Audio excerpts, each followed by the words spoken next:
Al Pacino sets his watch on the dresser. He slides the pinky ring off his finger. He kisses his wife, and he tells her that if Donnie calls, she should say that if it was going to be anyone, he was glad it was him. Then he walks out the door. For almost 30 years, anyone who watched Donnie Brasco walked away believing they had just seen Lefty Ruggiero go to his execution. What nobody knew was the man who actually died that way was not Lefty. The real Lefty died in a way Hollywood never showed. Here's the part the movie spent 2 hours on. Lefty Ruggiero was born in Hell's Kitchen in 1926 to a family that had nothing.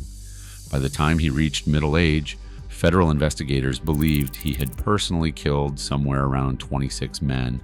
Inside the family, they called him Lefty Guns, Two Guns, and Mr. Violence.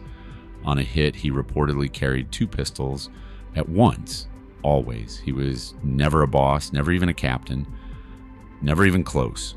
He was a soldier who killed people for a living and who gambled away every dime he ever made. In 1977, he paid off $160,000 in gambling debt to a fellow Bonanno soldier named Nicholas Marangello.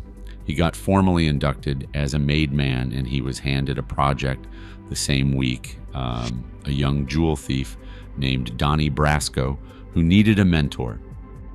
Lefty took it personally. He drilled him on protocol. He vouched for him in front of skeptical captains who wanted to know how Lefty had vetted this stranger from out of state. He picked him as best man at his own wedding to his second wife, Louise, at New York City Hall in 1977. The man Lefty trusted to stand next to him on the most personal day of his adult life was wearing a wire. Every word Lefty said to him for nearly 5 years was recorded and cataloged. By the spring of 1981, he was weeks away from sponsoring an FBI agent for full membership into the Bonanno crime family. Then 3 Bonanno captains got murdered in a single night during an internal power struggle. Lefty stood lookout. The instability spooked the FBI badly enough that they pulled Pistone 2 months later, and on July 26, 1981, Operation Donnie Brasco officially closed. That's the movie. 5 years of slow burn betrayal compressed into a clean 3-act arc with a punchline ending. What followed isn't. 3 FBI agents walked into a bar in Williamsburg a few days after the operation closed. The bar was called the Motion Lounge. The bar belonged to a Bonanno captain named Dominic Sonny Black Napolitano, who lived in the apartment above it and raced pigeons on the roof. The agents asked him if he knew Donnie Brasco. He said he did. They told him Donnie Brasco was an FBI agent. They offered him protection and a new life. Try to picture the geometry of that.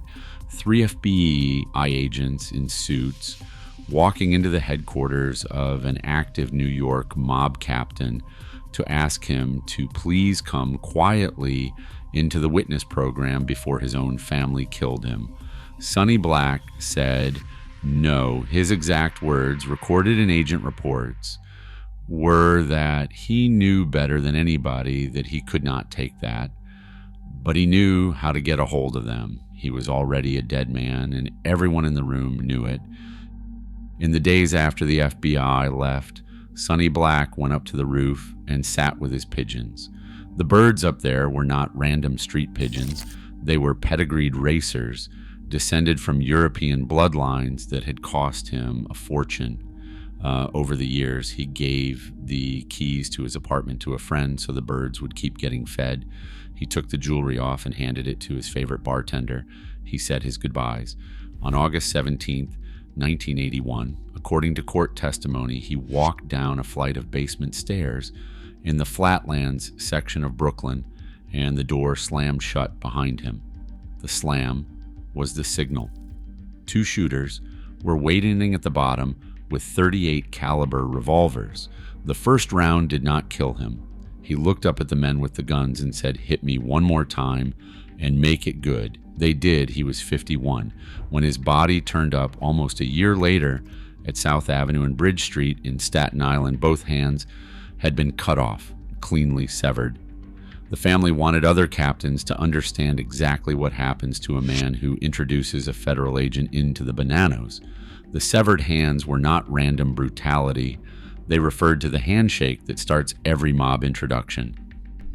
Remember that. 2 shooters waiting in a basement, and a man who gave his jewelry away the day before he walked into it. While Sonny Black was being shot in that basement, the FBI knew something the rest of the city did not. The commission, the governing body of the 5 New York families, had ordered 2 deaths over Donnie Brasco. Sonny Black was the first. Lefty Ruggiero was the second. The FBI started watching a clock that nobody had told Lefty about. You've made it this far. Hit subscribe. New episode every week. More stories the movies got wrong. The funny thing is, Lefty himself did not believe any of it. As far as he was concerned, he had done his job. He had vouched for a guy. The guy had turned out to be a Fed. That was embarrassing, sure. Maybe it earned him a sit down, maybe a few hard words at a backroom table, but not a basement. The FBI knew better. They knew the family had already summoned him. On August 29th, 1981, federal agents intercepted him on the way to that meeting and arrested him on the spot. The film jumps straight from the operation, closing to Pacino's final scene monologue. The real arrest does not exist on screen. He was livid, not at the family, at the FBI. He kept asking why he had been picked up. He told them they had the wrong guy. According to multiple later accounts, Lefty actually tried to post bail and walk out of federal protective custody. He tried to get back on the street while the Bonanno family was actively hunting him. To bail himself out of the only building in the 5 boroughs where he was guaranteed not to get shot in the next 48 hours. That detail tells you almost everything you need to know about Lefty Ruggiero. The FBI offered him the witness protection program. They offered it more than once. They told him he could give them everything he had on the family and disappear with his wife. Lefty said no. He said no when they offered the second time. He said no when they showed him paperwork on the commission contract for his death. He proceeded to a 6-week racketeering trial without testifying against a single Bonanno.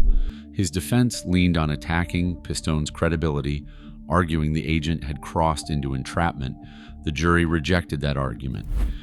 In November of 1982, the jury came back in just over a day. Lefty got 15 years. But 15 years in federal prison was about to do something for Lefty that the FBI couldn't. There is a recording somewhere in the FBI vaults of Lefty trying to explain to Pistone the moral universe. He lived inside. He told him in plain language that as a wise guy, you can lie, cheat, steal, and kill people legitimately. That was the framework Lefty was operating inside when he refused to flip. He didn't think of cooperation as a moral choice. He thought of it as betrayal of the only law he recognized. I think that's the moment Lefty becomes the most principled person in this entire story. He had every reason to flip. 15 years in federal prison, a contract on his head. The man he trusted, his best man, a man at his wedding, recorded him for 5 years. Sammy the Bull Gravano took the deal. Henry Hill took the deal. Joseph Pistone, the boss who had ordered Sonny Black's killing, would eventually take the deal. Lefty refused, and he refused on principle, and the principle held. And here is where it gets strange. By refusing to cooperate, Lefty did the one thing that could buy him a pass. The Bonanno family quietly let the contract lapse. As far as the family was concerned, Lefty had done the only honorable thing left available to him. He had taken the prison time. He had kept his mouth shut. He was, in their reading of the situation, still a member in good standing. The man the commission had marked for death 2 years earlier was now somebody the family was actually leaving alone. He served roughly 11 years. He had spent a lifetime chain-smoking English Oval cigarettes, and by the early 90s, his body was paying for it. Lung cancer, testicular cancer.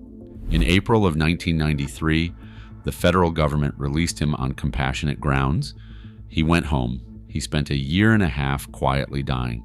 On November 24, 1994, Benjamin Lefty Ruggiero died in New York City at the age of 68. The film ends in 1981. The real Lefty kept living for 13 more years.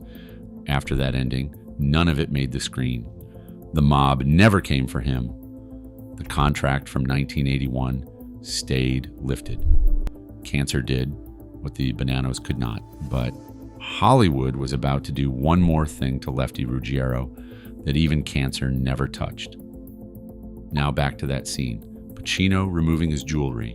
Pacino telling his wife to pass on the message. Pacino walking out the door, knowing he is going to die. Here's the part nobody talks about. That scene was never Lefty's. It was Sonny Black's. The jewelry given away. The keys handed over so the pigeons would be fed. The quiet dignity of a man getting his affairs in order before walking knowingly into a hit. The line about how if it was going to be anyone, he was glad it was him. That came from what Sonny Black's girlfriend told Pistone, that Sonny had said in the days before he was killed, not anything Lefty ever said.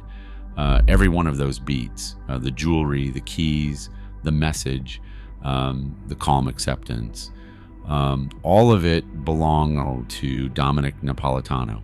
Hollywood took the most haunting moments of one man's death and stitched them onto the body of another man who did not die that way. The movie kept Lefty alive on screen. It just borrowed Sonny Black's death to give itself an ending. I would argue that is the most dishonest thing the film does. Sonny Black got robbed twice, once by his own family in that basement and once by Hollywood, which took the most dignified moments of his death and handed them to somebody who chose to live. Joseph Pistone, the Bonanno boss who ordered Sonny Black's killing, eventually flipped to the federal government in 2004. He was the first sitting boss of a New York family in history to break omerta. The man who had killed 2 soldiers for breaking the code eventually broke it himself. Lefty had been dead for 10 years. Pistone, for what it is worth, is still alive. He lives under an assumed name and changes locations regularly. 45 years after the operation closed, the $500,000 contract on his head has never been formally rescinded. Paul Castellano, the Gambino boss, reportedly talked the other families out of acting on it. Killing a federal agent would have brought overwhelming heat on every one of the 5 families. The bounty stayed alive on paper. Nobody collected it. Pistone himself has acknowledged the film took liberties with the real story. So go back to that scene one more time. Al Pacino sets the watch on the dresser. He removes the pinky ring. He walks out into the hallway. The door closes behind him.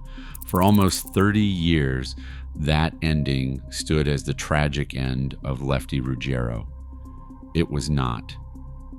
The man on screen was performing the death of a different captain who had already been shot in a basement on the other side of Brooklyn before the cameras ever rolled. The real Lefty was alive then and stayed alive and went to prison and refused every offer the FBI made him and came out and died of cancer in a hospital bed in the city he was born in. The movie chose poetry. The truth was stranger and harder to film. I would say the movie chose the wrong ending because the right one was too ordinary to dramatize. A man whose family had voted to kill him died of his own bad lungs in a hospital bed at 68 years old. Real loyalty is not a basement and a bullet. It is 11 years in prison saying no. More stories the movies got completely wrong are on screen now. Click the next one, subscribe. Another one is coming next week.